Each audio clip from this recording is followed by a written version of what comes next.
গ্রামের নাম শিমুলতলি। সবুজ ছায়ায় ঘেরা শান্ত গ্রাম। বাংলার গ্রাম যেমন তেমনই এই গ্রাম। দক্ষিণে বয়ে চলে এক বিশাল জলাধার। এখন অবশ্য তত বড় নাই, দখল আর দখলে সব ছোট হইয়া গেছে। আজকে আমরা সেই গ্রামের এক গল্প শোনাবো, আপনারা মন দিয়া শুনেন। ও আমরা, আরে ভাই আমাগো চিনলেন না? আমরা গায়নের দল। হা হা, বাড়ি বরিশালি। আগে ছিল চন্দ্রদেব, এখন হয়েছে বরিশাল। হাটে মাঠে বাজারে গঞ্জে আমাগো এই দল লইয়া গান গাই। চিনতে পারছেন তাইলে? যাক, খুশি হইলাম। অনেক কথাই তো হইল। গায়ন ভাই শুরু করো।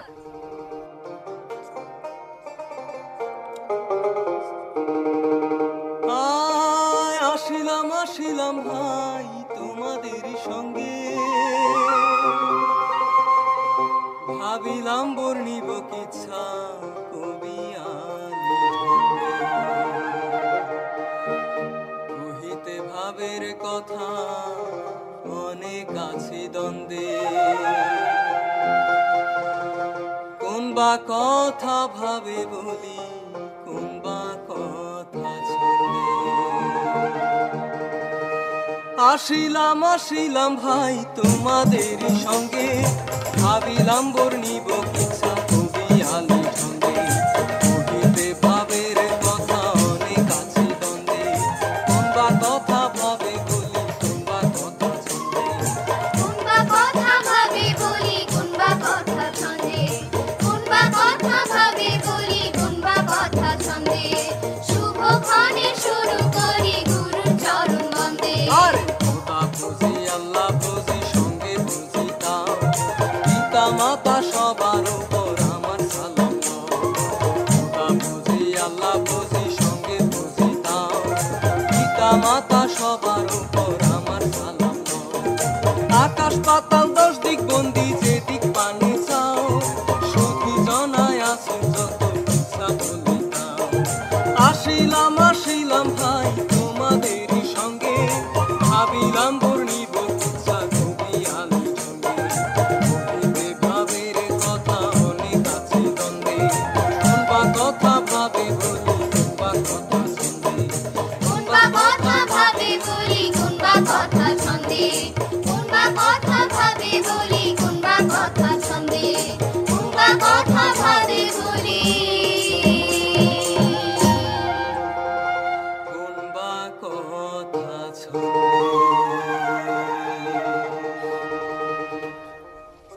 শিমুলতলি একটি সুন্দর গ্রাম। আগেই কইছিলাম সুন্দর গ্রাম। কেন কইছিলাম? এমন তো অনেক ফল আছে, দেখতে সুন্দর কিন্তু গন্ধ নাই, খাইতে তিতা। আমার গল্পটাও এই রকম। এই যে শিমুলতলি, কত শোভা তার।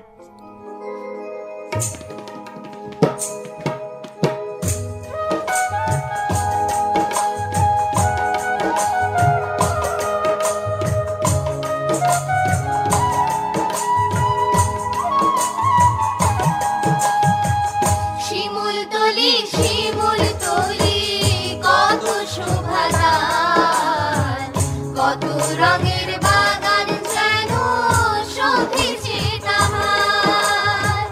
শিমুলতলি শিমুলতলি কত শোভা তার, কত রঙের বাগান যেন শোভেছে তাহার। সোনার ধানের সোনার ফসল, সোনার মানুষ নাই, হাজার হাজার পাখ পাখালি উইড়া উইড়া যায়। সোনার ধানের সোনার ফসল, সোনার মানুষ নাই, হাজার হাজার পাখ পাখালি উইড়া উইড়া যায়। শিমুলতলি শিমুলতলি কত শোভা তার, কত রঙের বাগান যেন শোভেছে তাহার। এরূপ শোভা অরূপ যখন স্বরূপ তার অনল, কান্দে হাজার গাছ পাখি ফুল জাগরে ভাই সকল।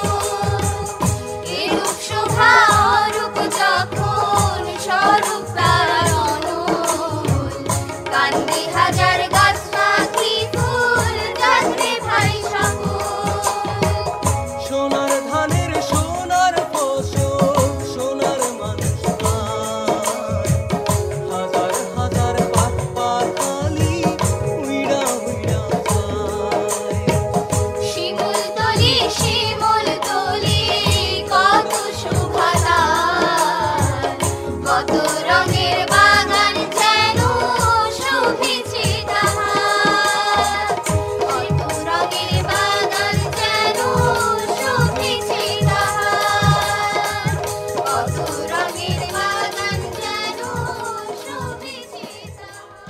দেখছো এই শিমুলতলি গ্রামে কেমন একটা মেলা জমছে, সবাই কত আনন্দ করছে, হাসি ঠাট্টা রং তামাশায় ব্যস্ত সবাই।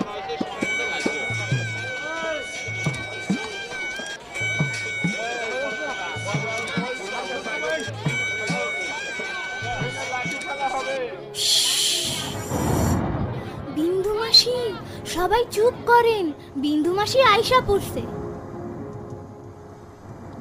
আরে ও গায়েন ভাই, বিন্দু মাসিটা কেডা?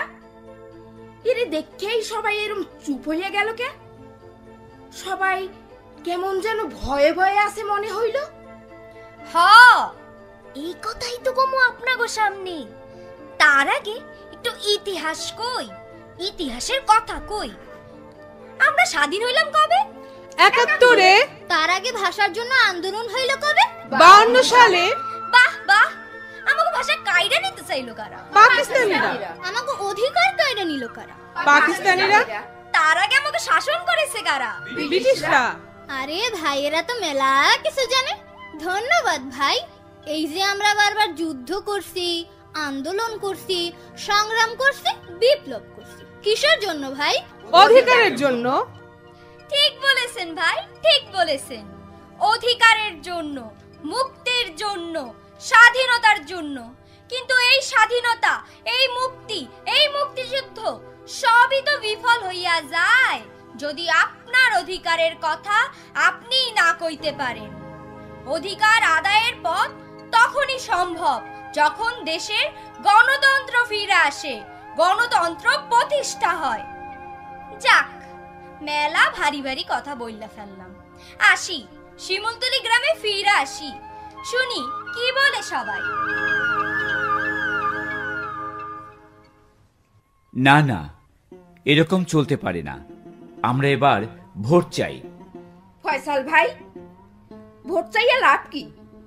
বিন্দু মাসির আমলে ভোট চাইয়া কোনো লাভ আছে? হ্যাঁ, তারপরও আমাদের ভোটই চাইতে হবে। আরে চাচা, এই বিন্দুর দখলে ভোট চাইয়া কোনো লাভ নাই। গত বছর দেখো নাই, ভোটের আগের দিন রাইতে বাক্সে ব্যালট ঢুকে গেছে, রাতেই ভোট শেষ, আর দিনের বেলা খালি লাইন দিয়ে ছবি তুলে রাখছে।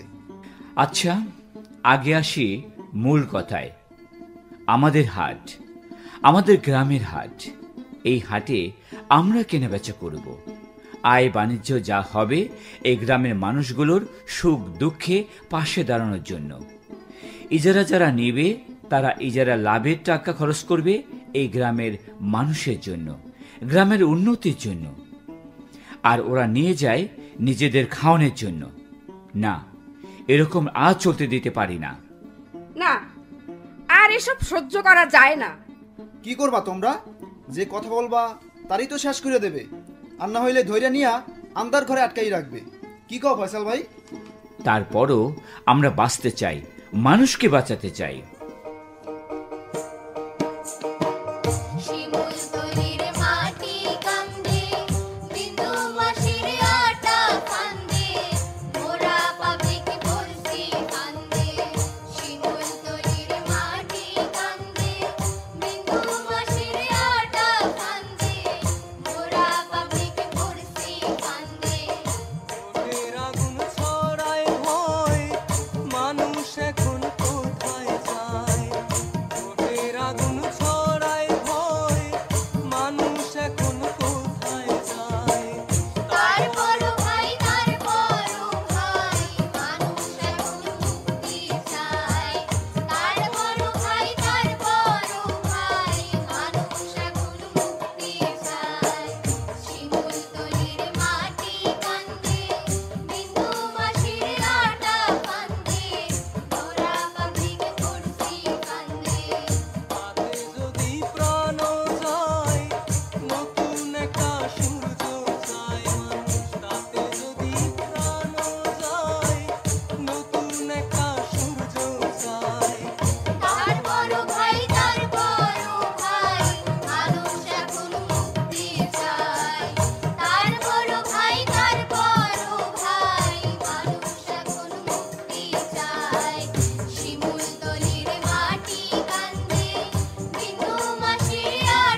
খবর শুনছো? কি?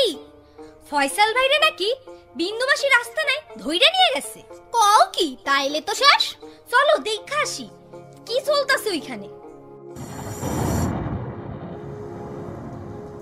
ফয়সাল মিয়া, তোমরা নাকি আমারে সরাই দিয়া নির্বাচন চাও? হ্যাঁ চাই তো। কেন নির্বাচন কি হয় নাই? প্রত্যেক বছর তো নির্বাচন কইরাই হাটের ইজারা লই, নির্বাচন ছাড়া তো লই না। হ্যাঁ নির্বাচন তো হয়, তয় তয় তয় আবার কি? না কিছু না। আরে মন খুললে কথা বলতে বল। আলোক, ওকে মন খুলে কথা বলতে বলো। না কিছু মনে করবেন না, আপনাদের নিয়ে তো মন খুলে কথা বলা যায় না। ওই তোর সাহস তো কম না? কার সামনে দাঁড়িয়ে এই সমস্ত কথা কও? মনে কি তোর ডর ভয় বলতে কিচ্ছু নাই? হ্যাঁ এই জন্যই তো কিছু বলি না। না ওরে কইতে দাও নাদের ভাই। গত বছর তো কেন্দ্র দখল করে ওই আগের দিনের ভোট ওই রাতেই ব্যালট বাক্সে ঢুকে রাখছেন, তাই এখন আর কেউ ভোটে আসতে চায় না। চুপ কর বেয়াদব, জিব্বা টাইনে ছিড়িয়ে ফেলামু। এত বড় কথা। ওকে গালাগালি করছো কেন? ও তো সঠিক কথাই বলেছে। আমরা করব আর ওরা বলতে পারবে না? না বলতে পারবে না। এসব কথা এমন করে বলা মানে অন্যকে সাহস জোগানো। ঠিক বলেছো নাদের ভাই, এমন কথা বললে তোমাকেও সেই যুবকের মতোই এই গ্রামের বাইরে বের করে দেব ফয়সাল মিয়া, আর কোনো দিন এখানে ঢুকতে দেব না। তার মানে আপনার রাজত্বে মানুষের বাক স্বাধীনতা নাই? ওই ওরে ধর, বেঁধে ফেল, নিক্ষেপ কর অন্ধকার ঘরে। সে ঘরে শুধু নিজের ছবি নিজে দেখবে, একদম আয়নার মতো পরিষ্কার। রেখে দে ওকে আয়না ঘরে। এমন দিন আসবে চোরের মতো পালিয়ে যেতে হবে। হ্যাঁ চোরের মতো পালিয়ে যেতে হবে, চোরের মতো পালিয়ে যেতে হবে, চোরের মতো পালিয়ে যেতে হবে। এই এলাকা আমার, ভোট মানে আমার ইচ্ছা। তোমাদের গণতন্ত্র সেটা আমার হাসির কিচ্ছা।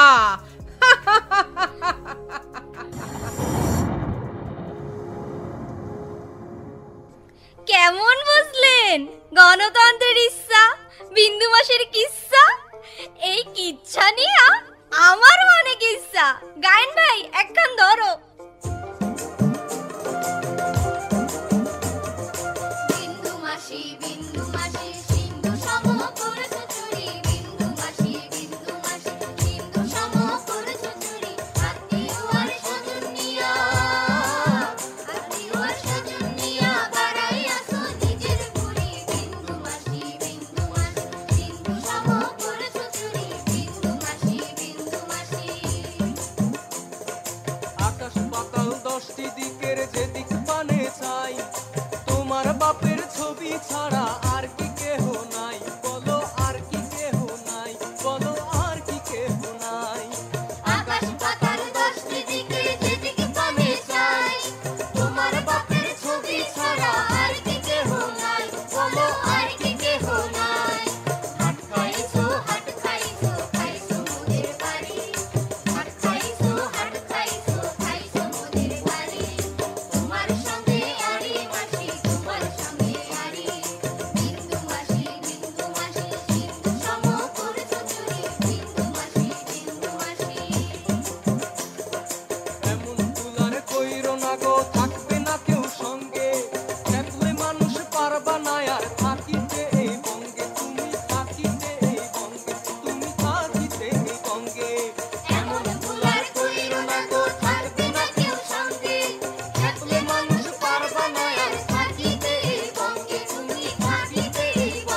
ফয়সালকে ধরে নিয়ে যাওয়ার পর শিমুলতলির মানুষ আরো বিদ্রোহী হয়ে উঠল।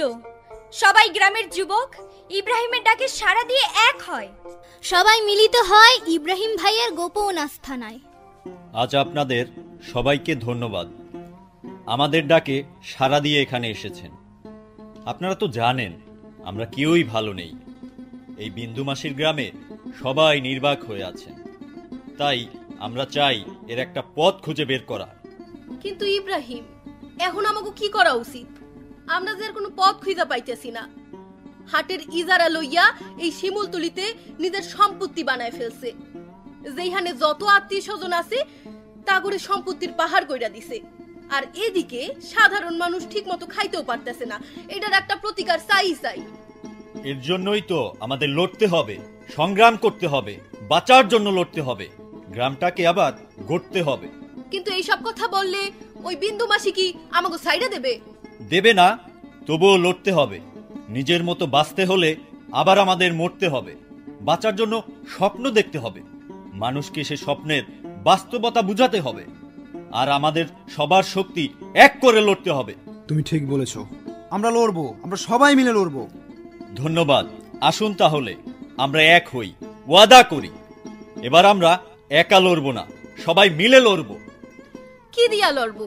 ওদের তো পেটোয়া বাহিনী আছে, তাদের সাথে কেমন করে লড়বো আমরা? বুদ্ধি দিয়ে লড়বো। প্ল্যান এ, বি, সি সব ছক করে রেখেছি। শুরুতে আমরা প্রয়োগ করব প্ল্যান এ। এখানে কাজ করবে ছাত্র ও যুবক ভাইয়েরা। তারপর শুরু হবে বি, সাথে সাথে যুক্ত হবে সি।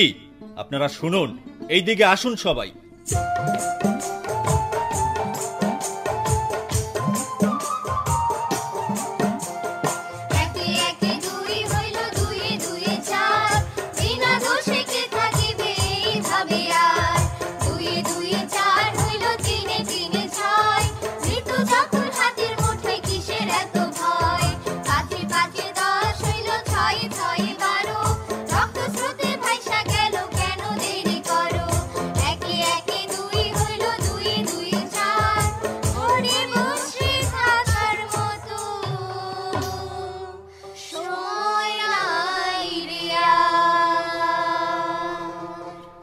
সত্যি এখন যেন আর ঘরে বসে থাকারই উপায় নাই, নামতে হবে আন্দোলন সংগ্রামে।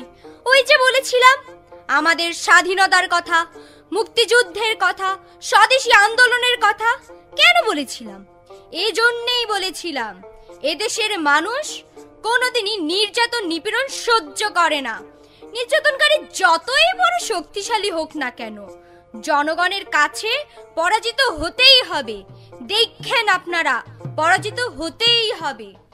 এই দিয়েছি তো রক্ত, আরো দেব রক্ত, রক্তের বন্যায় ভেসে যাবে অন্যায়, রক্তের বন্যায় ভেসে যাবে অন্যায়। স্বৈরাচার স্বৈরাচার এই মুহূর্তে বাংলা ছাড়। চারিদিকে মিছিল, স্লোগান, মানুষের ছুটোছুটি। কে মরে, কে বাঁচে, কে জানে। তার মধ্যে বিন্দুমাসি বলে, স্বৈরাচার স্বৈরাচার এই মুহূর্তে বাংলা ছাড়। আপনারা সবাই কি দেখছেন? চুপ করে আছেন কেন?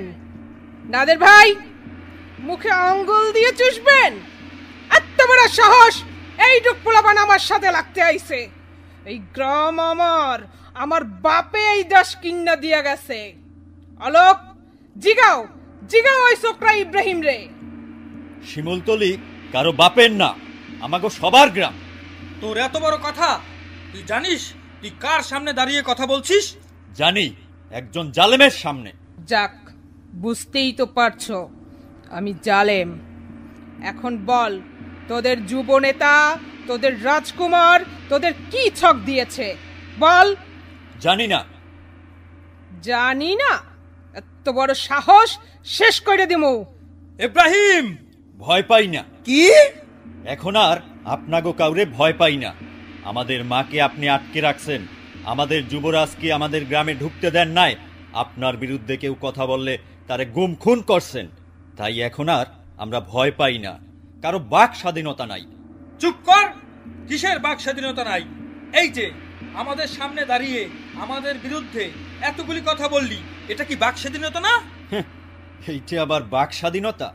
আমি তো জানি এখনই আমার মৃত্যু হবে, তাই আর ভয় পাই না। তবে মনে রাখবেন, এরও শেষ আছে। শিমুলতলির মানুষ এর প্রতিশোধ নেবে। গ্রাম ছেড়ে চোরের মতো পালিয়ে যেতে হবে। পিপিলিকার পাখা হয় মরিবার তরে।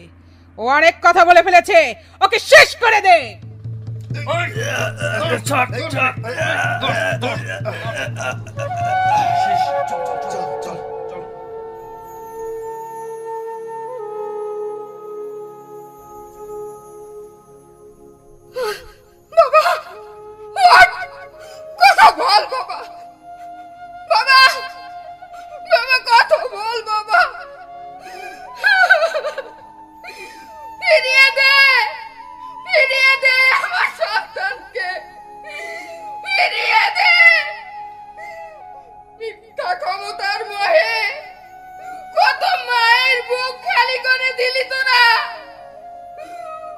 মানুষের আদালতে কি বিচার হবে জানি না।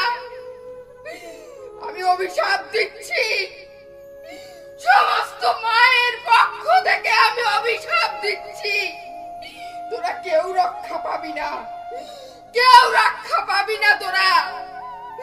আল্লাহ তোদের বিচার করবে। হে আল্লাহ, তুমি এই অত্যাচারী জালিমদের বিচার করো, তুমি বিচার করো, তুমি বিচার করো।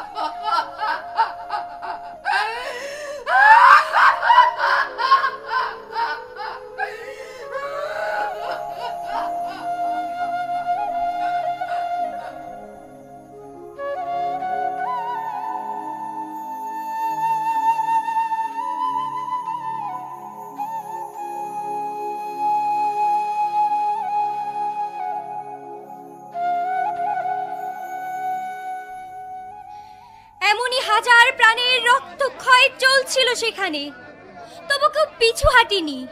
সেই অত্যাচারীর বিনাশ করে সবাই স্বস্তির নিঃশ্বাস ফেলে। চারিদিকে মিছিল, স্লোগান, ধরপাকড়, একটা বিধ্বস্ত অবস্থা সৃষ্টি হয়। এর মধ্যেই খবর আসে, এই কে কোথায় আছেন?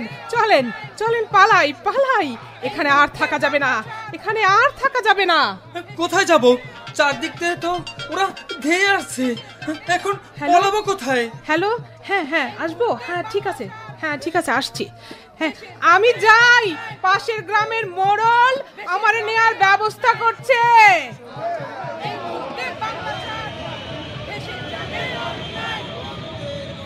হ্যাঁ চলে গেল, আমাদের বিন্দু মাসি চলে গেল। আপনি তো গেলেন, আত্মীয় স্বজন লয়ে গেলেন, আমাকে কি করলেন? আমরা কোথায় পালামু? আর সময় নাই, চল চোরের মতো লুকিয়ে পড়, ধরা পড়লে যে রক্ষা নাই। ওরে ভাই চল চল চল। এমন করেই মুক্তি হলো শিমুলতলির। হাজার প্রাণের বিনিময়ে এই অর্জন। তবু আপনারা চোখ কান খোলা রাখেন, আর অযোগ্য মানুষেরে কোনো কিছুর ভার দিয়েন না। যারা এই ভার বইতে পারবে তাদের হাতেই ভবিষ্যৎ তৈলা দিয়েন। প্রথম বাংলাদেশ।